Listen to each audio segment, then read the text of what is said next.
C'est le vin de paille, Vin de paille. qui est quand même quelque chose qui n'existe pratiquement que dans le Jura. Hein, le vin de paille, on ne le trouve que dans le Jura. Hein. On va passer à l'autre, mais alors dites-moi, le vin de paille, vous savez d'où ça vient, cette tradition de faire du vin de paille? Eh bien voilà, c'est-à-dire que le vin de paille, il s'est toujours fait du vin de paille. D'accord. Toujours fait du vin de paille, mais justement pourquoi les gens disent mais comment ça s'appelle le vin, pourquoi vous dites vin de paille? Mais je dis voilà, il s'est toujours fait du vin de paille. Moi je me rappelle même mes grands-parents. Les grands-parents faisaient déjà du vin de paille, mais seulement c'était, si vous voulez, à titre personnel. Voilà. Ah, c'était pour une consommation personnelle. Consommation personnelle. Ils en faisaient pas beaucoup. Parce que si vous voulez, le mode de séchage du vin de paille, c'était sur la paille. Oui. C'est ça qu'on appelait vin de paille. Hein? Alors, quand on sait, la paille, les gens, je pense qu'ils mettaient sûrement, mes grands-parents, ils mettaient sûrement des planches, des tréteaux, des planches, ils mettaient un lit de paille, puis ils disposaient leur grappe sur la paille. Hein? Ils laissaient sécher ça pendant tout l'hiver. Hein?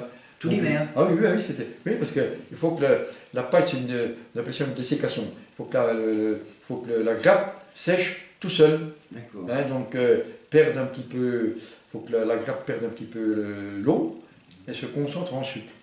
Et ça peut se faire parce que, voilà, on appelle ça le pasteurisage. Hein. Donc, c'est la dessiccation. Dessiccation du paille. Bon, alors, ils n'en faisaient pas beaucoup. Mes parents, ils faisaient 10-15 litres de paille pour eux, pour la consommation. Quoi. Mais ça ne se vendait pas beaucoup. Et puis petit à petit, il y a déjà une vingtaine d'années, il y a quand même bien une vingtaine ans, il y a bien largement, hein, où vraiment ça s'est commercialisé, oui, à peu près 25 ans. Hein. Et là, on s'est dit, on ne peut plus continuer de faire sécher les raisins sur la paille. Et là, qu'on a commencé de mettre les raisins dans les petites caillettes. Hein. Alors, c'était des petites caillettes, c'était des caillettes qu'on récupérait dans les supermarchés, de pommes.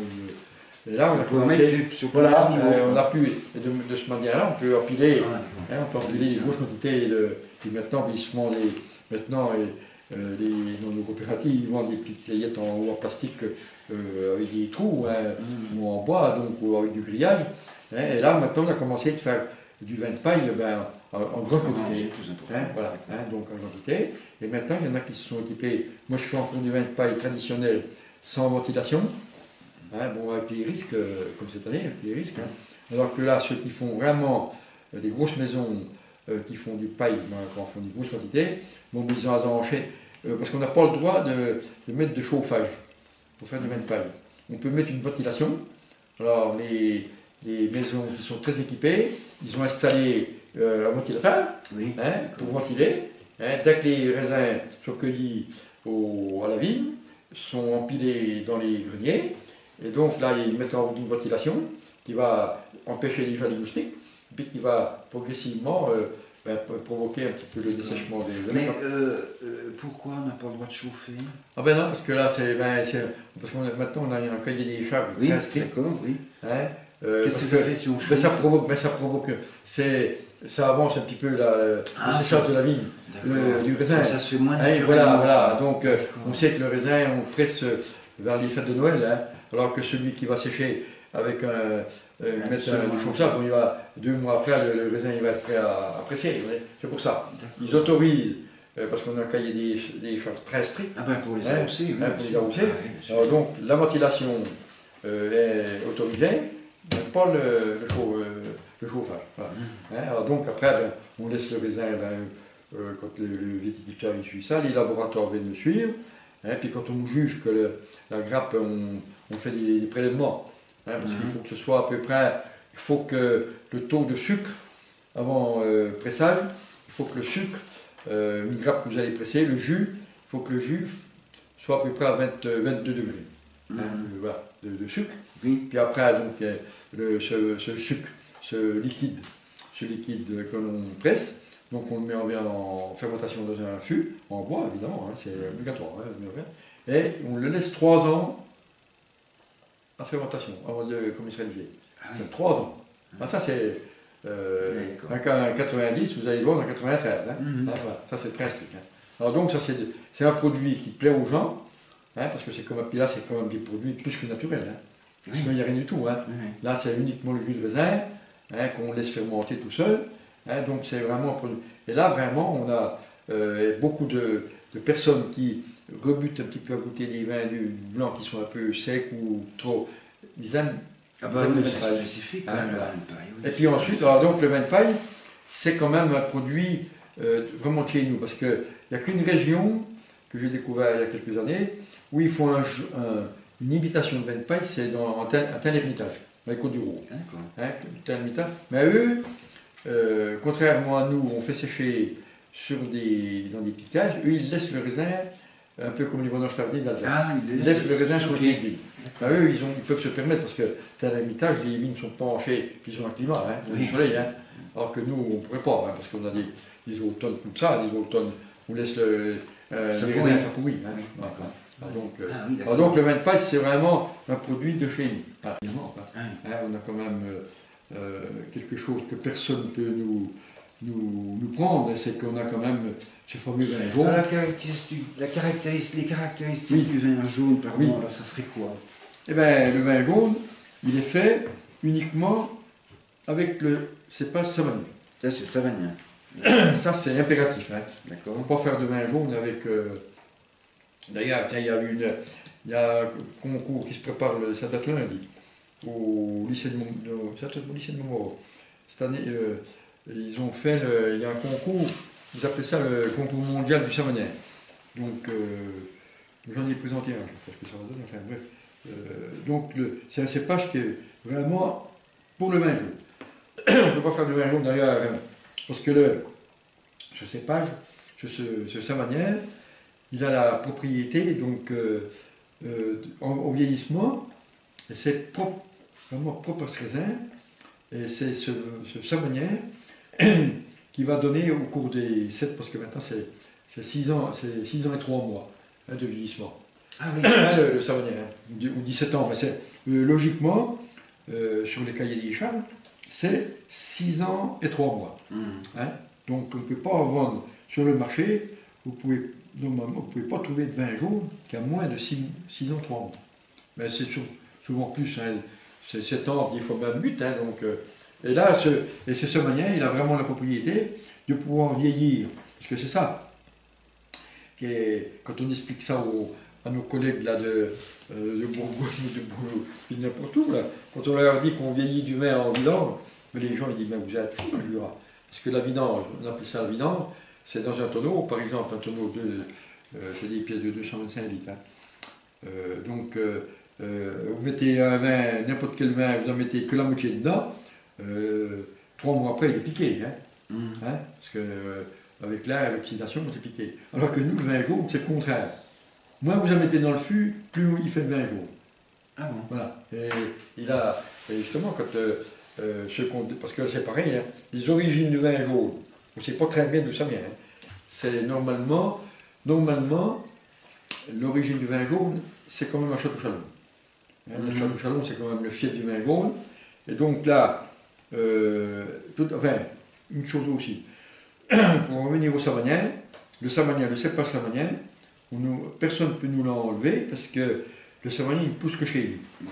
Et les origines du savagnin, on ne sait pas très bien, et on a toujours supposé, parce qu'à Château-Chalon, il y avait des abbesses.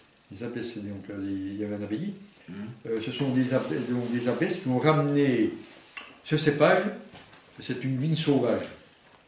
Hein, qui ont ramené ça, on ne sait pas très bien d'Espagne, enfin, bon, je ne sais pas très bien d'où ça vient. Hein, donc c'est une vigne sauvage qui était ramenée, qui ressemble peut-être au Xérès, enfin on ne sait pas très bien.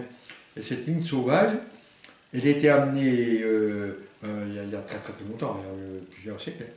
Et ils ont ramené ces petites vignes, ils ont planté justement à Château-Chalon, parce qu'au Château-Chalon, il y a des terrains qui se prêtent beaucoup de marne. Et cette vigne s'est implantée là-bas, et bon, petit à petit, après à Château-Chalon, ça s'est mis un peu partout, parce que dans le Jura, on en a tout partout. On ne le plante que dans les terrains propices. D'accord. Il ne faut pas planter ça n'importe où. Hein. Voilà. Hein. Alors, c'est savagnin. Et là, tous ceux qui demandent ben, comment vous avez découvert, eh bien, soi-disant, il y a un vigneron de Château-Chalon, c'était pas dans les guerres sûrement les guerres, je ne sais pas d'où, les guerres napoléennes, je ne sais pas. Il a laissé c'est un peu... Est-ce que c'est vrai? On ne sait rien. Hein. Il a... Voilà, c'est ce qu'on raconte. Hein. Il aurait laissé, quand il est parti, il aurait laissé un tonneau caché, ou dans sa corde, ou dans sa grange, faisant un tas de foin, je sais pas, enfin, bref. Et puis ça, c'est possible. Hein. Et puis quand il est revenu, ben, c'était les gars, parce qu'à un moment donné, c'était les gars qui duraient longtemps. Hein. Apparemment, quand il est revenu, il a goûté ce vin, puis il s'est aperçu que ce vin avait un goût extraordinaire. Alors, oui. C'est possible, hein, parce que oui, tout à fait. On ne sait pas du tout comment est venue l'idée de laisser vieillir ce vin dans un tonneau en vidange. Oui, il y a forcément à un moment donné, il y a un moment donné, tout à fait, il y a absolument quelqu'un, voilà. Et puis là, donc, quand ils ont découvert ça, on dit c'est fantastique ça. Ce vin qui a ce goût de terroir, c'est même pas un goût de terroir, c'est un goût, il y a des goûts de tout, hein, des goûts de curry, des goûts d'épices, et puis c'est comme ça que petit à petit, ben, les vins jaunes se sont développés dans le Jura. Ouais. Et donc, ben, il faut quand même reconnaître que c'est des vins quand même qui sont très spéciaux. Oui. Hein? Ça, c'est des vins qu'il ne faut pas donner à n'importe qui. Hein? Ça, c'est n'importe qui arrive dans le Jura, que ce soit de France ou de Navarre ou d'ailleurs, vous allez faire goûter ce vin jaune à quelqu'un, ben, c'est sûr que on ne sait pas quel sera son comportement, hein, parce que c'est vraiment des goûts un peu très spéciaux. Hein, pardon, oui. Alors, le Savagnien oui. qu'on achète en bouteille, c'est pas du vin jaune. Le vin jaune, c'est un Savagnin spécial qui a vieilli pendant plusieurs années. C'est le même Savagnin. C'est le même, mais pas fait de la même façon. Mais voilà, ce Savagnin vin jaune, il faut 6 ans et 3 mois. Hein, et le Savagnin classique, c'est le même Savagnin, mais seulement il est vieilli que 3 ou 4 ans, ça dépend. C'est suivant un petit peu le vigneron. Hein, donc, quand des gens ce petit goût de terroir, mais le vrai goût de terroir du vin jaune, c'est vraiment ce goût de terroir un peu spécial. Hein. Il y a quand vous allez goûter un verre de vin jaune, vous allez trouver des goûts de pomme, des goûts de champignons. C'est fantastique, bien sûr. Puis alors là, ce qui fait un peu notre force dans le Jura, c'est que on a associé quand même le vin jaune avec notre comté. C'est vraiment, on a quand même 2 atouts, on a quand même des gros atouts dans le Jura que les autres régions n'ont pas. Hein, c'est ce qui fait un petit peu notre force. Et donc là, les comités professionnels, les fromagers, hein, le comité professionnel du comté, ont développé ces deux produits qui sont, on ne peut pas les séparer, c'est vraiment des produits qui sont extraordinaires.